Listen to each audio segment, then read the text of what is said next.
What's up, guys? In today's video, I'm going to be doing a little carburetor talk. I just want to start off by saying everything that I'm saying is from my own knowledge and from my own, learning from other people. I'm not a professional at this whatsoever. The only knowledge I have is from asking people and asking friends and learning and gathering information on my own and really just getting, information from other people and trying to build on it and learn from it. So this is still the Waveblaster 1 build, the purple one that you have to see in a couple of other videos. And primarily, I want to go over what carburetors are going to be on this ski. I have some 46 buckshots that I got from another ski. They were pretty dirty. I cleaned them up to the best of my abilities. They're really not bad. The inside could be better.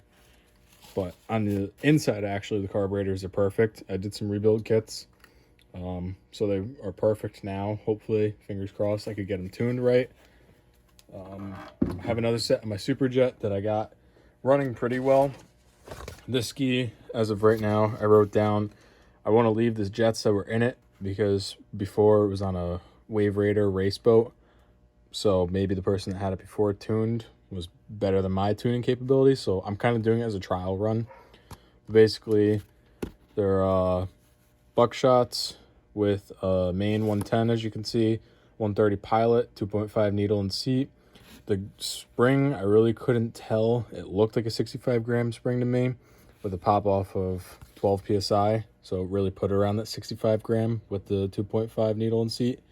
So both carbs are set the same. None of them have any weird jettings in it. The return lines don't have restrictors in it. And the other thing I want to say is on this, before we go into like manifolds and reed talks, it had one pulse fitting, and with the buckshots they have dual pulses. I know some people tap a T in their pulse line and just go back to this with a single pulse feed. I heard good, I heard bad. I know you could put a reed spacer on there that has a pulse fitting on it. I just didn't want to spend the money. So instead, I don't remember where I got it from. It was either WattCon or one of my buddies. But I bought a pulse fitting, drilled it, put a little JB weld, and that's where it is. Super easy to do. Step it up by smaller drill bits. The tighter, the better. I used a brass rod and tapped it in to really get it a snug fit. I left it flush. I know that this one sticks out just a tiny bit from the factory. I did not want to take any chances with the reed cages hitting it. My reeds, stock reeds, if you put them in there, you have plenty of clearance on the side, as you could tell. So I'm not worried about it, but I put a second pulse fitting. Rather be safe than sorry, know that I'm getting the right pulse. But I just wanted you guys to know it's super easy to do, not hard at all. You could either do it with your motor together. I did it with my motor together. I stuffed the hell out of the intake manifold, both sides, with socks, like dirty socks I was just going to throw away. And I also put paper towels shoved in there, and I had a vacuum on the inside to make sure no metal aluminum shavings were going in as my dad was drilling. So for a fact, I know that nothing got in there. I'm very anal about that. But what I want to get to is manifolds. So originally I had a BCW manifold on this with stock reeds, and I was going to use this R&D one with some brand new vforce 3 reeds that I have on one of my other blasters.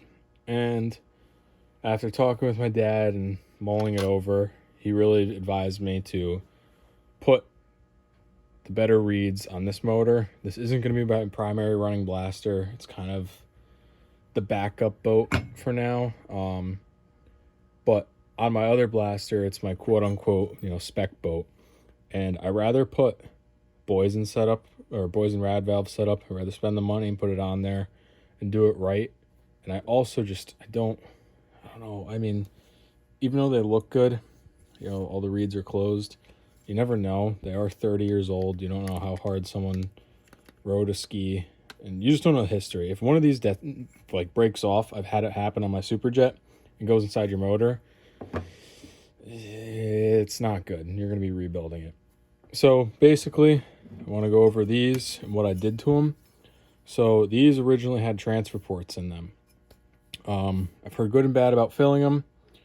I personally filled them. My buddy, who I take a lot of advice from, who's in the freestyle game, he told me to fill the transfer ports. I did research on my own too. I asked a couple people. I filled them. I did it for tunability, if that makes sense, because now each cylinder has its own supply of fuel and air. You could really read the spark plug better, make sure that your carbs are running correctly and tuned properly. Did it on both of them. Like I said, this was the one that was going to be on there. Blended them nice and smooth. I didn't port any of this. You know, I've read that you want to leave your intake manifolds rough so fuel has something to really drag on. I don't know how true that is. I've just read it, like I said. So basically, all in all, I'm going to actually put this R&D setup on here with these reeds.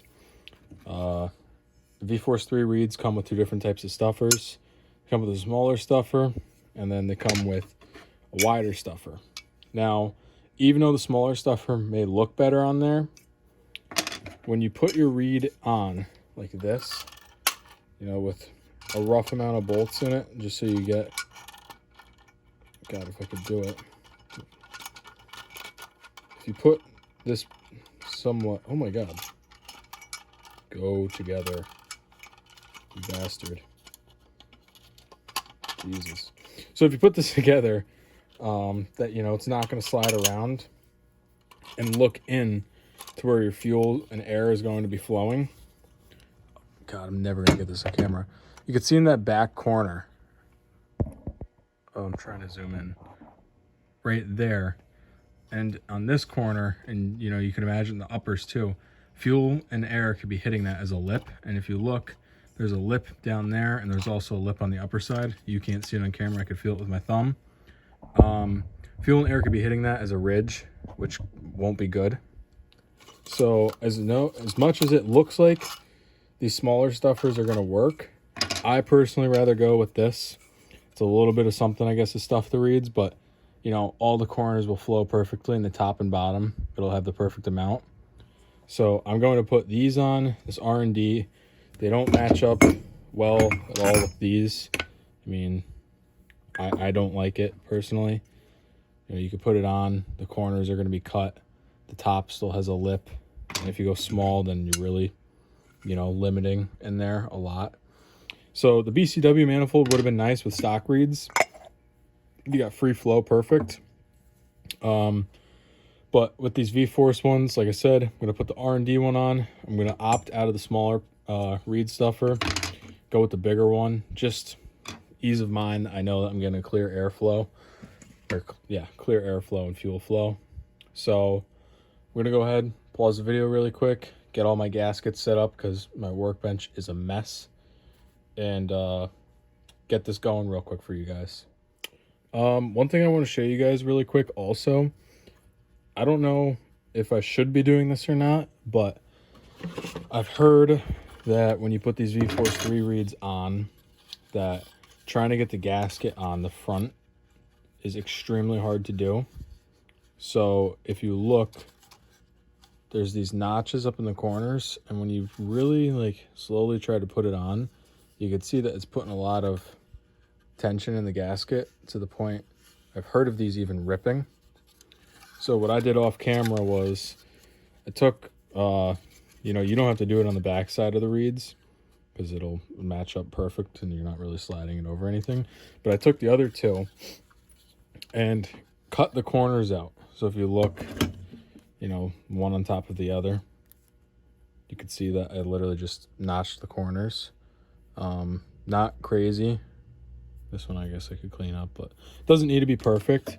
It's just enough that when you go to put it over, it releases all the tension. It's still a perfect square, still a perfect gasket.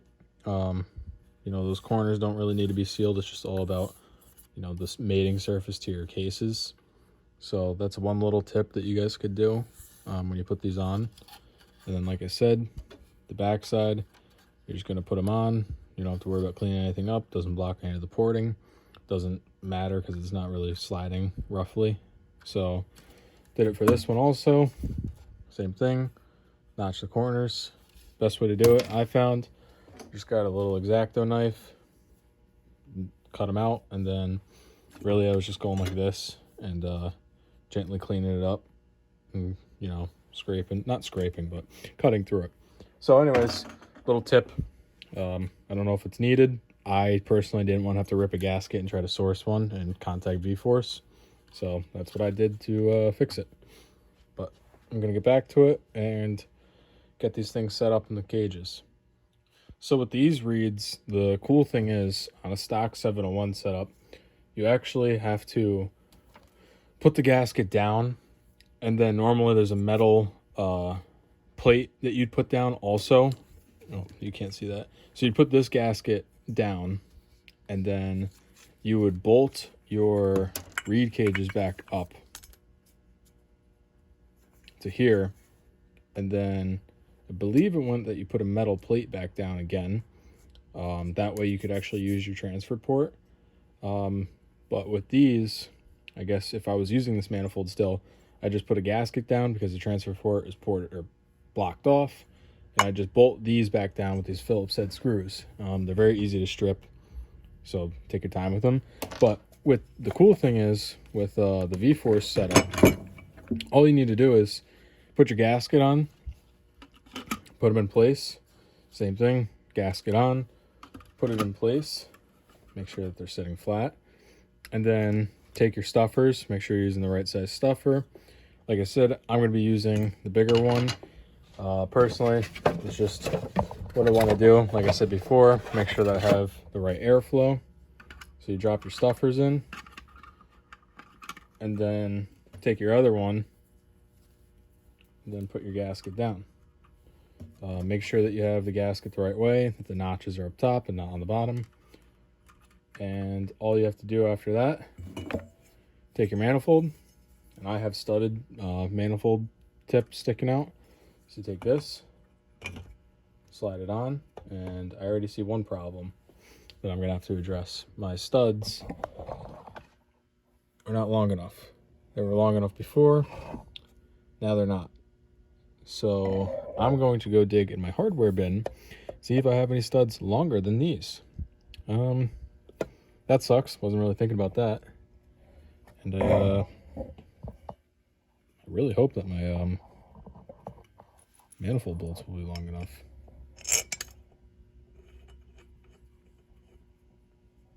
Those should be. Sorry, you're probably just staring at the ground. But, alright. I will be back. I'm going to go find some studs, see what I could do. Alright, so I did eventually find studs that are a lot longer. As you can tell, though, it's extremely close to my manifold. You know, this is what... If I can get my phone propped up. This is what I had in there. And then it's eventually what I found. So I don't know what the sizes are. Just when you're a hoarder and you have stuff sitting everywhere, you got it to work. So now, I mean, with these, I could actually run washers. So I'm going to dig in my hardware bin really quickly and get some washers.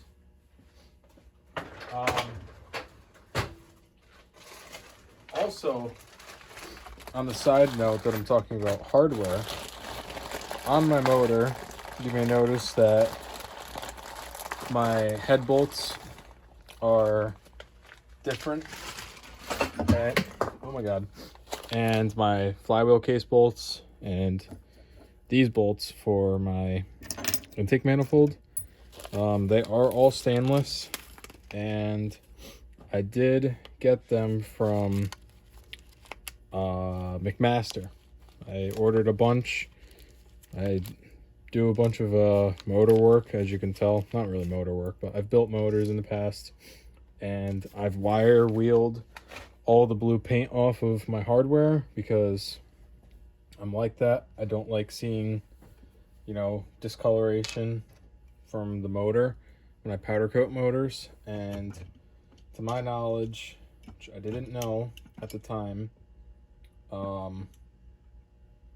that all of Yamaha's hardware is stainless, or it's steel but chrome plated and or painted. So all of your hardware, even though it looks nice and pretty because it's got paint on it, it's actually not nice and pretty at all when you remove the paint. They do start to rust. And on my pink motor, which you guys may have seen in a previous video, it's for my Superjet. A lot of the hardware on that ski is rusted because of my stupidity.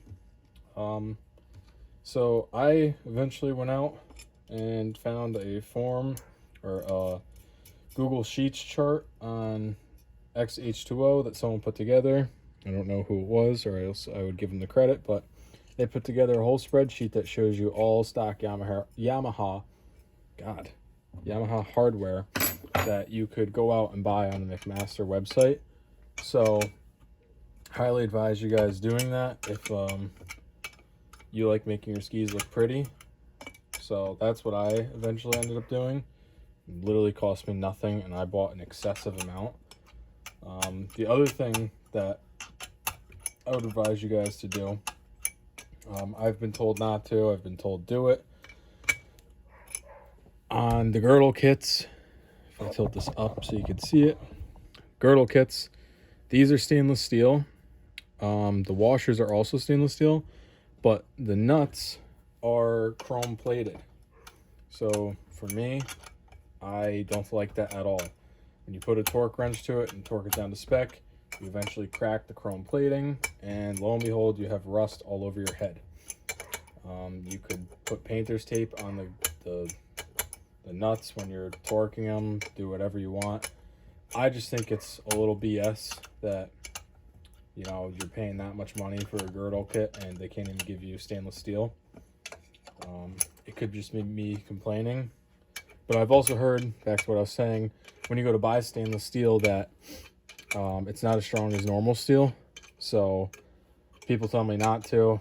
I don't care. I want my boat to look nice. I don't think me torquing it down to 22 millimeters or whatever ADA calls for is going to send them into distress. But trying to find, oh God, I'm going to say it wrong, but I want to say that there were those weird 10 millimeter by 1.25 thread acorn nuts is next to impossible. It's like trying to find buried treasure.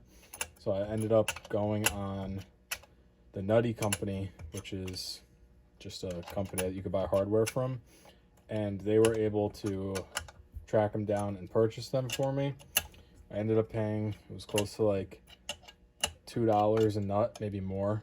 I don't have them yet. When I do get them, I'm going to put them on this motor, but it's the only company that I've been able to find them to have them. No Showtime Freestyle might have had them in the past. He has not had them in stock. So that's where I'm at, but I don't want to bore you guys. I just figured I would talk while I'm doing this, but kind of said my spiel about hardware. So I'm going to finish torquing this down and get my carbs back on. Show you some other little things before I finish up the video. Also, the other thing I forgot to mention, you want to put medium strength Loctite. Oh my God, that's disgusting. Not that much. But you want to put medium strength Loctite on all these manifold bolts. I accidentally just shot a bunch out, so I'm gonna kind of dab it up. But yeah, medium strength on this, not high strength, just something that will hold it, prevent it from rattling out. Nothing crazy. I forgot to mention that, so I figured start the video up again. I'm not doing it on the studs or the nuts because the nuts are nylon lock nuts, so I think that should be plenty up there.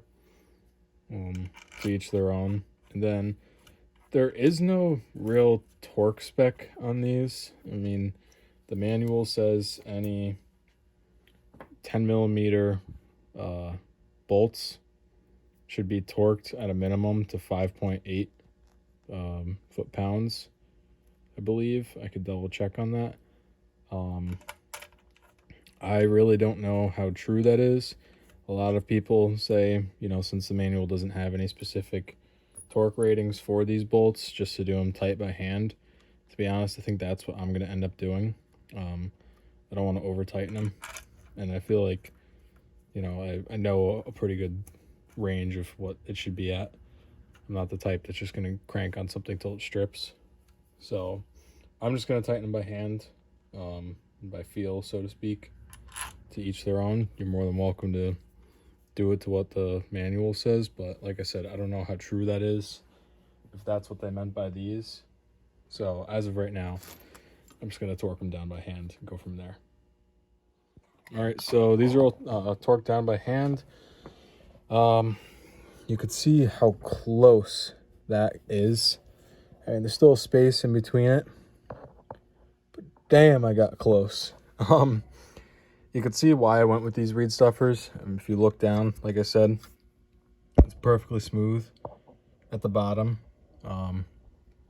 So I just really wanted like smooth airflow. Like I said, if I went with the other ones, it was not going to be that smooth.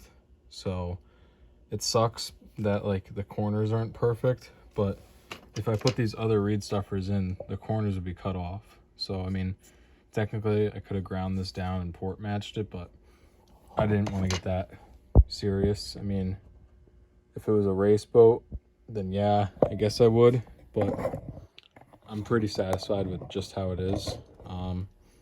So then the other thing, like I said, I'm just putting buckshots on there. I've heard good and bad about them. I run them on most of my 800s that I have, SXR 800s, and I have never had a problem with them. I think they're really good hitting carbs. People with Yamahas don't tend to like them. I'm having to struggle to tune them right now on my Superjet, but I'm also not a tuner. I'm learning. But that's pretty much it for this video. You know, like I said, put vforce 3 reeds on here. Pretty simple to do. You're just going to need different studs. What else? Trim the gasket. I mean, that's up to you. I found it very hard not to trim it. If you don't, I mean, I feel like it's going to tear. The other only thing I really want to talk about, since we're at carburetors, is I've learned a trick. I have not done it yet on this, but this rubber could tend to slip or do whatever. So I actually take 2 fat zip ties and wrap it on each side of the knuckle, because all it is this little gear on this rubber. And I don't know, it might help, it might not. You could probably put a hose clamp on there, fat one. I don't like metal on rubber, like in this scenario. So it's just a plus. If you ever see zip ties on my linkages, that's why. Then the other thing is just put zip ties on all your hoses, you know, prevent air leaks. You know, leaning out your carbs or leaning out your motor is not fun in general. And I mean, that's pretty much it. Make sure everything's torqued down and you're good to go. These vforce 3 reeds, like I said, they were brand new. I was gifted them and I was going to put them on my race boat, but this is my backup. I want to make sure it's still reliable, has good reeds. These weren't bad. You know, you can't see light through them. I just don't trust them. They're 30 years old. I'd rather, you know, bite the couple extra $100 and put something better on the ski than running something that's old and taking the chance. So that's it for this video, and stay tuned in the future. I got to get the blaster and paint my spec boat that I'm building. Right now it's yellow and it's hideous. I plan on painting it pink. You know, my square nose, which you guys have not seen yet, but you've seen the pink motor. It's an old 94, 95, I don't know. But it's got the purple and pink graphics. I love it. You know, I missed out on growing up in the 90s with all that stuff. But I think it's sick, so I try to relive all that. That's why I got pink gas lines and whatever. People make fun of me. I think it's dope. So I want to paint my blaster. I want to do like Panther Mopar pink. Something that's just obnoxious and put a little like flake in it of some sort. Just so when you're out on the water, you know, you stand out from everybody else. But like I said, that's in the future, hopefully near future. I just got to get doing body work. But that's it for this video. Just something quick. Show you some carb stuff. Like I said, not a professional. Take what you want from it. I just think it's cool. And like I said in the other past videos, I guess, feel free to subscribe, comment if you have any questions, or, you know, if you just want to say what's up, and share my videos. I would love to blow up on YouTube. I don't expect it, but I just want other people to be out there and know that there is people that still work on two-strokes and keep them alive. So that's it for this video. I'll see you in the next one.